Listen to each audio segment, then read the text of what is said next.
Welcome back to Scenario 7, where we try to give you the most updated Formula One news, followed by some pretty good entertainment shortly after. We are just getting past the Monaco Grand Prix, and Ryan and I don't have any notes. We're going to wing this whole session. Well, it's Monaco. That you don't really walk in with a lot of notes because there's not really a lot that happens in Monaco. No, so basically, talking points about Monaco. There aren't many. Well, let's start with.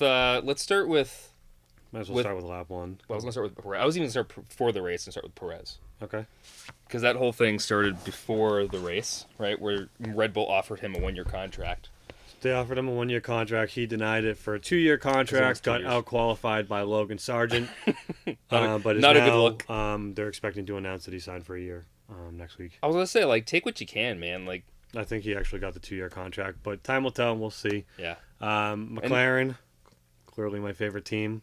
I know we have this. I have the shirt that's the same livery, like the same with that McLaren brought to them. What was that? Like 2019 or 2020? But they had. I figured we wouldn't be matching.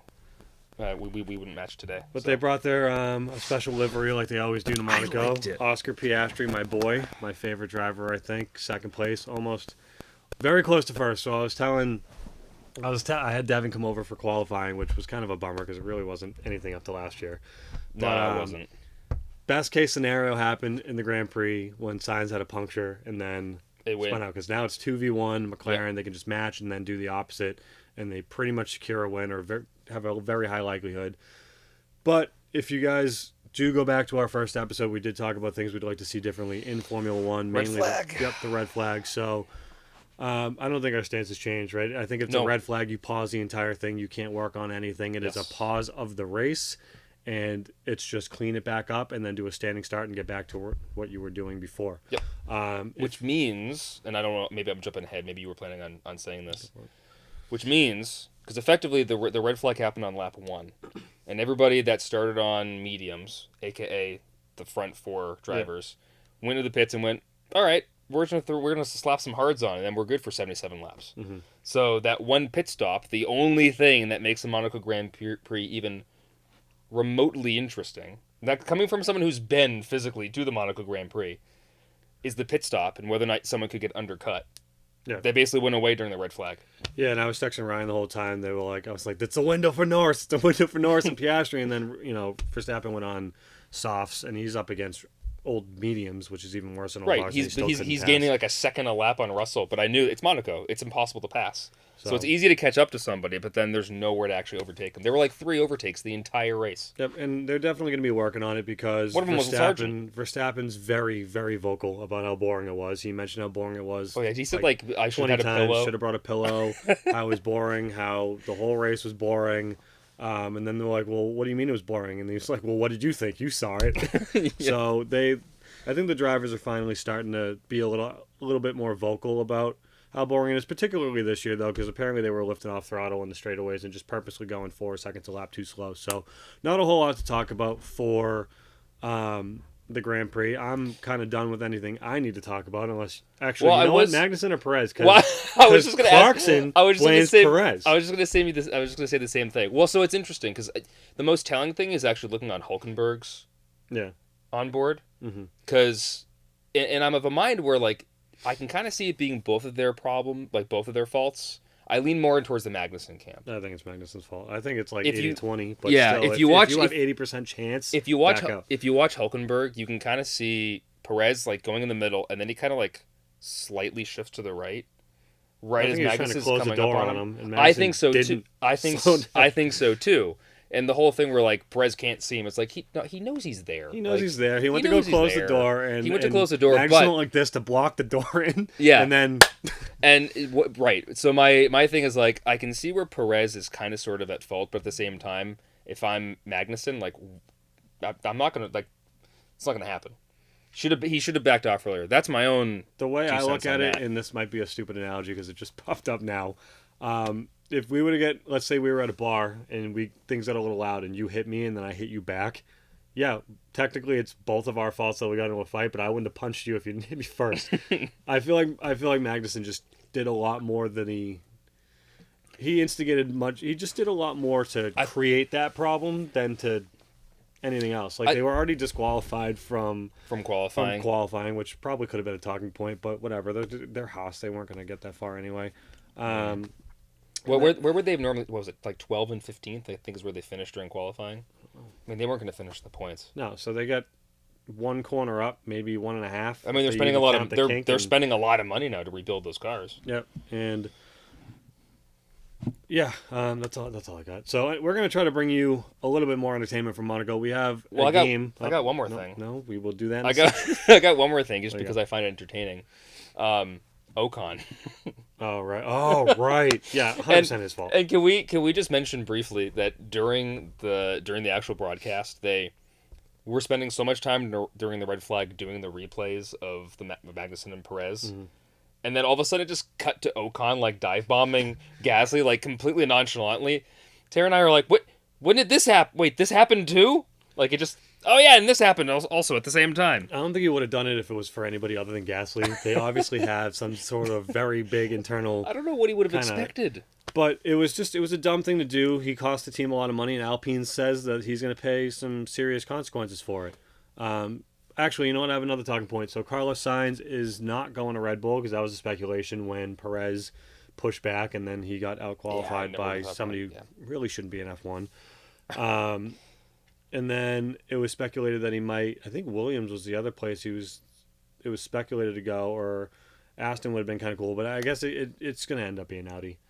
I can't picture it being anywhere else. But he's not getting the Red Bull seat. He's not getting the Mercedes seat. He's not getting pretty much any other big seat. Were you thinking he's just going to go straight to Sauber, or he's going to have a year off and then go to Audi? I don't think he's taking a year off. That'd be dumb. Somebody will pick him up for a year. I thought Mercedes would have been perfect. Sign him for a year, get Antonelli and Williams, get him prepped for a year, and then throw him in See, Mercedes. I don't think many teams are going to be interested. And this is when we were talking about this in text too. I don't think many teams are interested in picking up a driver for 1 year. I don't either. Just to drop him the following year. Like, what's the point of picking someone up? Even if he is a good driver, what's the point of picking him up for a single year if you're just going to lose him afterwards? Because Williams gets potentially another world-class driver for them on top of Albon.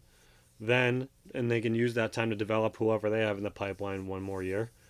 And then everybody moves on. The driver they get the following year is that much better. Maybe. I don't know. It's a little bit of a long shot, but that's what I wanted to happen. It didn't happen. And here we are.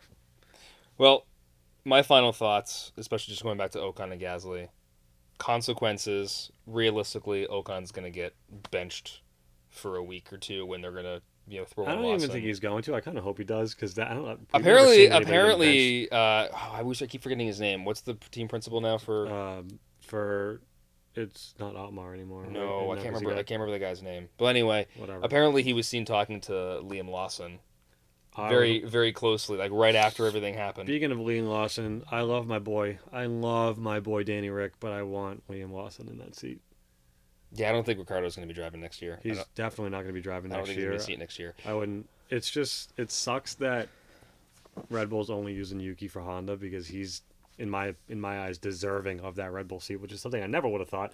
He's been driving a lot better this year, and he's not as like chaotic in the team radio as he used to be. After he cut Ricardo off, after he beat him, he literally got his stuff together like instantly, just like a flip of a switch, and he was good to go. Yeah. So, and he's been driving the rails off that thing. He's been qualifying really well. Mm-hmm.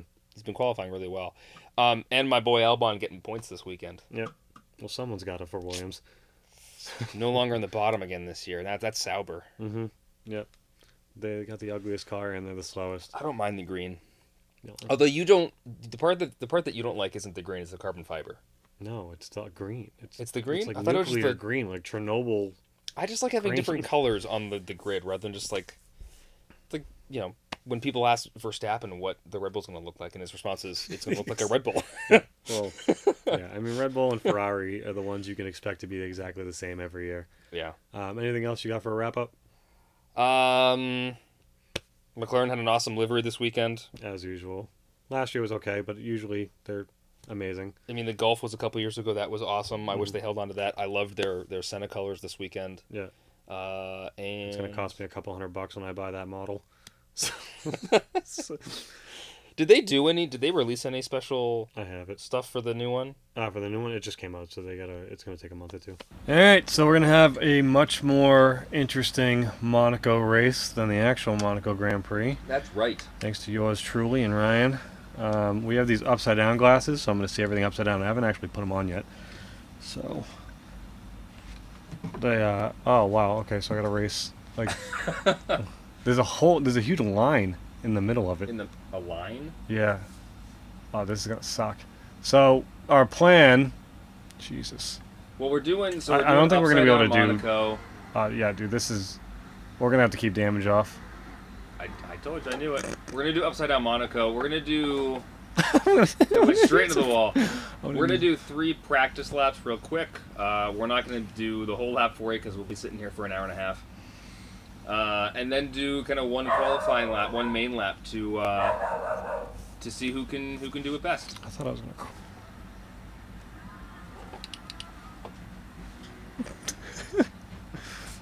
Ryan, where do I go?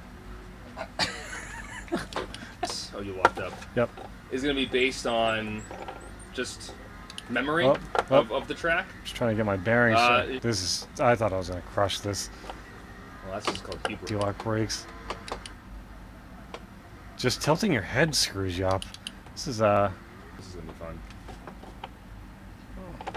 Keep going. Oh. Almost. Oh, I can't wait till you do this. All right, now I'm good. I just can't move my head for the entirety of the rest of the lap. Here we go. This is what we're talking about. We're gonna have to keep damage off. That was the best I can do. All good. All right, now to Rascass. Yeah, hang on. I gotta turn on anti-lock brakes. Dude. And howl at the door. Oh, this is so much easier with anti-lock brakes. Here we go. Here we go. Somehow you have a negative delta.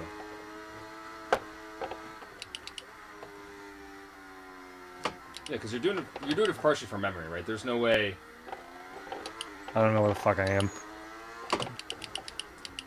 Oh, there goes that delta. For a moment, I was faster than Ryan upside down, but that was never gonna last. Oh. Ooh. Yep. Yeah. If you move your head. Impressively, though, you went that far into the track, into the lap before you actually got like lap time validated. How bad did I cut right there? Yeah, pretty bad though. Okay. All right, last lap before Ryan's turn. I'm gonna be honest with you, I can't really see. Use this reference point. You can't see anything as a reference point. Turn. Are you literally just bumping it into neutral and coasting? I'm not trying to. I don't know what gear I'm in. Did you cut that lap again? Or cut that corner?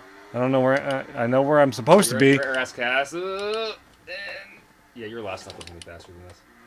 So we're gonna go best of 4 laps. 3 practice, and hopefully it's better than one of your practices. Oh, I'm losing it. I'm good. I'm back. So you're going too early. Ooh. 3 6. I lost it. I lost it. So you were accelerating in a braking zone. Here we go. I lost it again. Yeah, you and Rascass are not friends. I can see him. Oh my god. Yeah, it's all in the head game. I can see how stiff his neck is. No, don't make me laugh. Of course, I'm not like watching the wall.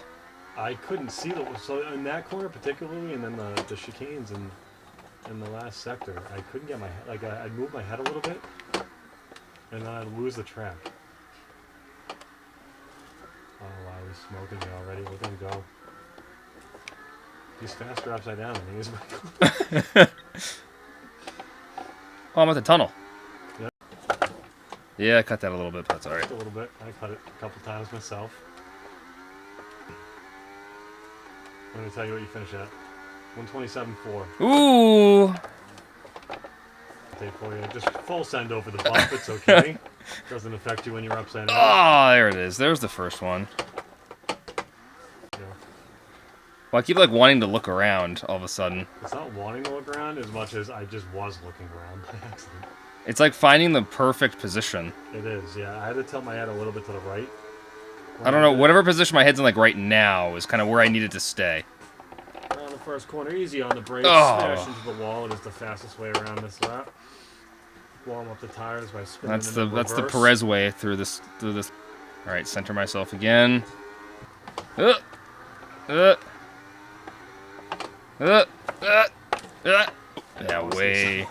way too much. Sticks up on you a little bit. Oh, here he goes. Brian's got the wrong prescription in, upside down, pulling the best lap he's ever done in Monaco. This is the best I've ever driven in Monaco. Oh. Go, go, go, go. You're going to go green. 123.5. Oh. Oh. Whew.